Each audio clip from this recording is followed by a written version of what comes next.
What's wrong with their user interfaces? Well, the problem with them is really sort of in the bottom 40 there. It's this stuff right here. They all have these keyboards that are there whether you need them or not to be there.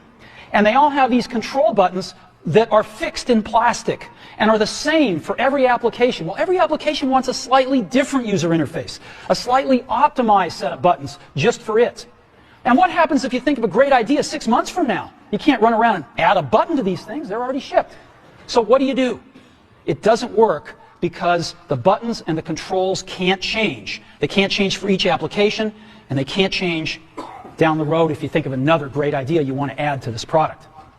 Well, how do you solve this? It turns out we have solved it. We solved it in computers 20 years ago.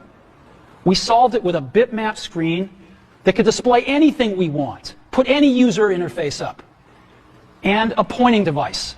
We solved it with the mouse, right? We solved this problem. So how are we going to take this to a mobile device? Well, what we're going to do is get rid of all these buttons and just make a giant screen. A giant screen.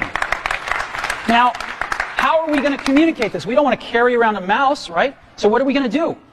Oh, a stylus, right? We're going to use a stylus. No. No.